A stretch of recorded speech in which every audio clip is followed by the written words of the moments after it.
Hi there and welcome to day 7. So yesterday again was a really good day. Was able to eat healthily, got my exercise in, had a nice walk as well, which is always a bonus. So yeah, so it was all in all, it was a really good day. Lovely Sunday, nice and relaxed, and I feel all refreshed and ready to go for the week this week. Now tomorrow is weigh day and I'm very excited. I've had another little sneaky weigh-in today and everything is looking really good and really positive. I have to excuse me, I'm just having to let my cat out. I've got two cats, Mia and Ted, and they are very noisy at the best of times. They're half Siamese, so if I'm doing anything at all, they start yowling.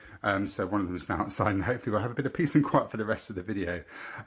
Anyway, as I was saying, I'd had a sneaky weigh-in today and things are looking really good and I can't wait to reveal the loss with you tomorrow. However, when I do, I'm going to caveat it and give you some information about something which causes quite rapid weight loss in the first week of almost every diet that you do, which is loss of glycogen. But we'll talk about that tomorrow and I'll give you some figures and some facts around that and some stats to explain why I've lost as much as I have, but actually why only about half of it is actually water weight and the rest of it is actual fat loss, which is great.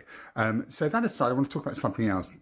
And this is another one of the myths that we hear around. It's something that I was taught when I was younger and I believed for quite a long time. And when I was first trying to lose weight, there was this adage that what you should do, Rob, is don't go for 3 big meals a day. You should eat little and often. So have 6 snacks a day, or 6 small meals a day, rather than eating 3 big. And the idea behind it was that if you ate 3 or 6 meals or smaller meals a day, you would feel fuller for most of the day. And so when it came to the main meals, you wouldn't gorge yourself. You wouldn't overeat at those meals. But actually, the opposite happens.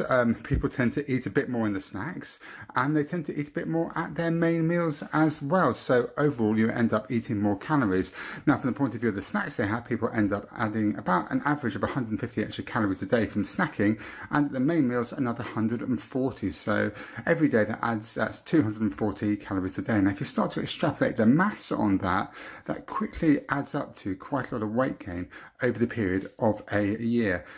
So it's quite a difficult thing to combat because we've been taught this and we've been taught to believe this for a very long time, eating little and often. I suppose the way to think about it is if you think back to our ancestors, and we haven't changed metabolically in the last 20,000-30,000 years according to various paleo and other books that I've read about in scientific journals. So physiologically we haven't changed that much. And back then we didn't eat little and often. We were gorgers and fasters. We'd eat as much as we could when we could. And often we wouldn't be able to get any food for a little period of time. So it wasn't about eating little and often, it was about eating regular as you can, but big meals when you could.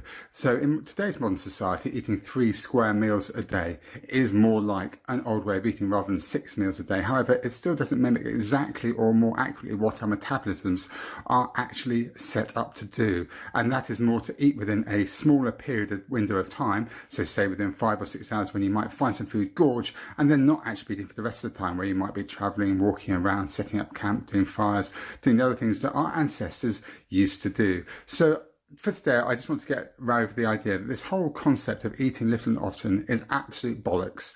And I want you to start questioning and interrogating that. Have a look online, do a little bit of research into it, see what you can see about it, but try and get away from it. If it's something that you do, if you try and snack between meals and you've been taught to do that and it's a habit you need to start to interrogate and look at critically.